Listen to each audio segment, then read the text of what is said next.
Shalom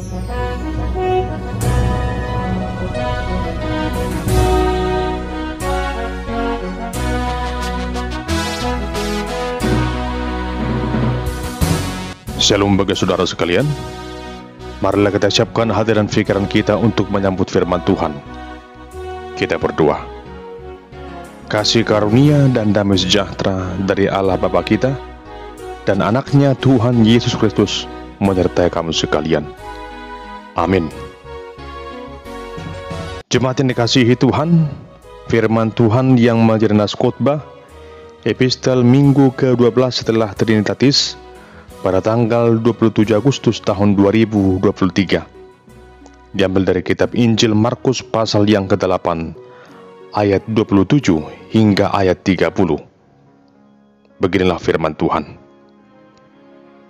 Kemudian Yesus beserta murid-muridnya berangkat ke kampung-kampung di sekitar Kaisarea Filipi. Di tengah jalan ia bertanya kepada murid-muridnya, katanya, "Kata orang, siapakah aku ini?" Jawab mereka, "Ada yang mengatakan Yohanes Pembaptis, ada juga yang mengatakan Elia, ada pula yang mengatakan seorang dari para nabi." Ia bertanya kepada mereka, "Tetapi apa katamu, siapakah aku ini?" Maka jawab Petrus, "Engkau adalah Mesias." Lalu Yesus melarang mereka dengan keras supaya jangan memberitahukan kepada siapapun tentang Dia. Demikian pembacaan firman Tuhan. Adapun yang menjadi tema dalam ibadah kebaktian rumah tangga saat ini adalah Yesus adalah Mesias. Jemaat yang dikasihi Tuhan, suatu hari ada seorang guru agama yang memberikan tugas kepada murid-muridnya berupa pertanyaan. "Seperti apakah Tuhan menurut kalian?" Lalu ada seorang anak berkata, "Tuhan itu seperti dokter." Ujar seorang anak yang orang tuanya adalah seorang dokter. Ia sanggup menyembuhkan sakit penyakit, seberat apapun juga. Demikian kata anak tersebut. Lalu anak yang kedua berkata, "Tuhan itu seperti guru. Dia selalu mengajarkan kita untuk melakukan yang baik dan benar." Kebetulan orang tua dari anak tersebut adalah seorang guru, sehingga dia berkata Tuhan itu seperti seorang guru. Lalu anak yang ketiga berkata, "Tuhan itu seperti seorang hakim." Ujar dari seorang anak yang orang tuanya adalah hakim. Dengan bangga ia berkata, "Ia adil dan memutuskan segala perkara di tengah-tengah dunia ini." Lalu guru tersebut pun tersenyum ketika satu demi satu anak didiknya memperkenalkan keberadaan Allah sesuai dengan yang mereka pahami. Namun ada seorang anak yang dari tadi diam saja dan nampak risih mendengarkan jawaban anak-anak yang lain. Lalu gurunya itu bertanya kepada anak tersebut, "Menurutmu, siapakah Tuhan itu?" Lalu dengan suara yang pelan anak tersebut menjawab, "Tuhan itu seperti seorang pemulung." Ia menjawab demikian karena orang tuanya bekerja sebagai pemulung.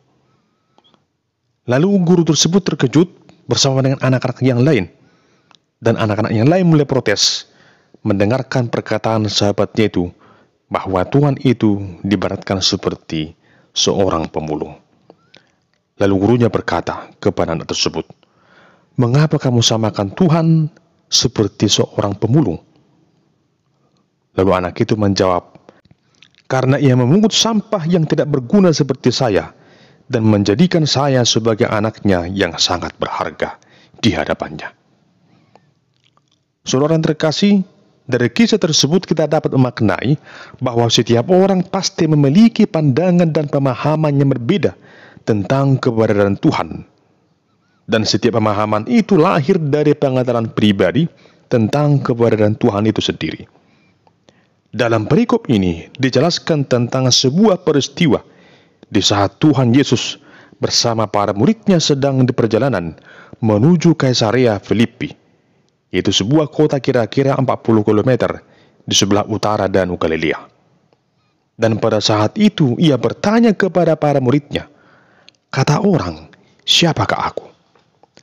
Lalu para murid itu menjawab Yesus dengan mengatakan bahwa dari kalangan orang banyak, ada yang mengatakan bahwa Yesus adalah Yohanes Pembaptis, ada yang mengatakan bahwa dia adalah Elia, dan ada juga yang mengatakan bahwa dia adalah seorang dari para nabi.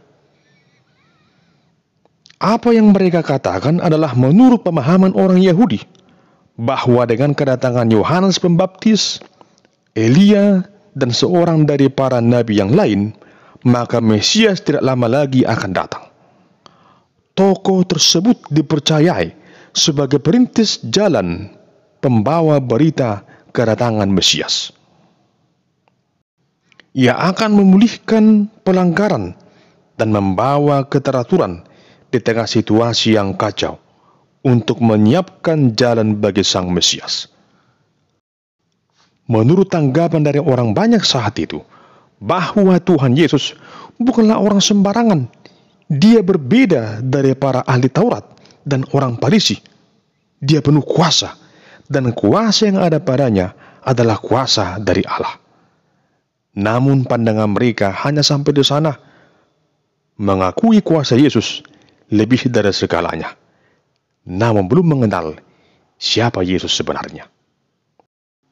Lalu saudara yang terkasih, dalam ayat yang ke-29, dikatakan di sana, bagaimana Tuhan Yesus bertanya secara langsung kepada para murid itu tentang pengenalan mereka pada Yesus. Apakah sama seperti pengenalan orang banyak pada masa itu? Pertanyaan Yesus ini sebenarnya bukan berarti ia sama sekali tidak tahu apa yang ada dalam benak dari para murid. Namun ia ingin mendengarkan secara langsung bagaimana pengenalan mereka secara pribadi. Lalu salah satu di antara mereka, yaitu Petrus, memberikan jawab, "Engkau adalah Mesias." Saudara terkasih, Petrus mengakui bahwa Yesus adalah Mesias, yaitu yang diurapi oleh Allah. Tentunya pengakuan Petrus ini adalah pengakuan yang lahir dari iman yang sungguh-sungguh. Dan ternyata pengenalan para murid jauh berbeda dengan pengenalan orang banyak pada masa itu.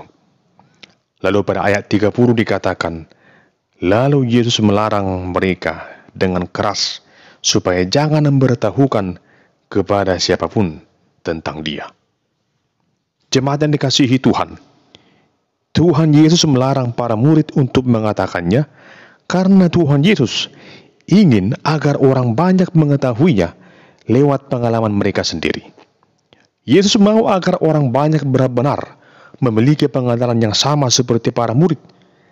Sebab pada saat itu tersiar luas tentang gagasan-gagasan mesianis yang ada dalam benak orang Yahudi yang menganggap bahwa Mesias adalah pemimpin politik yang akan membangun kembali kerajaan Daud dan mengalahkan kekaisaran Romawi. Namun dalam penjelasan itu, Tuhan Yesus mengajarkan pengertian Mesias yang berbeda dari pemahaman orang banyak.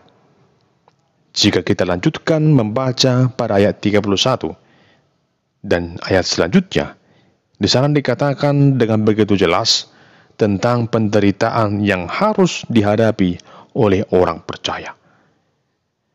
Jemaat yang dikasihi Tuhan, sama seperti peribahasa yang mengatakan tak kenal maka tak sayang, demikian halnya dengan pengenalan kita terhadap Tuhan Yesus. Di saat kita belum sungguh-sungguh mengenalnya, maka mustahil kita akan mengasihi Tuhan Yesus. Untuk itu, pada saat ini, kita perlu dengan sungguh-sungguh mengenal dan percaya Tuhan Yesus dengan segenap hati dan jiwa kita. Pengenalan kita akan Tuhan Yesus tentunya tampak dari setiap perjalanan hidup kita, di mana kita telah merasakan anugerah keselamatan yang Ia berikan, dan itu tak dapat tergantikan oleh apapun juga. Pengenalan kita akan Tuhan Yesus juga dapat kita rasakan lewat setiap perjalanan hidup kita, di mana hari demi hari Ia selalu memberikan kita damai sejahtera dan sukacita. Sekalipun kita melewati berbagai tantangan, namun bersama Tuhan Yesus selalu ada kekuatan dan semangat yang baru untuk memenangkan setiap pergumulan di tengah dunia ini. Mari saudara yang terkasih, milikilah iman yang teguh dan keberanian yang sungguh-sungguh untuk bersaksi seperti Petrus. Jangan pernah malu, jangan pernah takut untuk menyaksikan imanmu di hadapan dunia ini.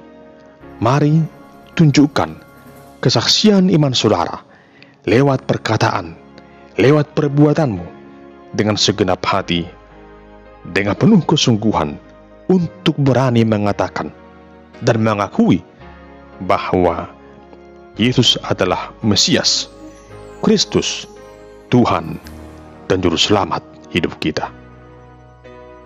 Amin. Kita berdoa. Ya Tuhan Allah yang Maha Kuasa, kami bersyukur buat firman-Mu yang kami dengarkan, yang menuntun dan menguatkan kami untuk bersaksi seperti Petrus bahwa Tuhan Yesus adalah Sang Mesias, Juru Selamat dunia ini. Bagi-Mulah pujian, hormat dan kemuliaan kekal sampai selama-lamanya. Amin.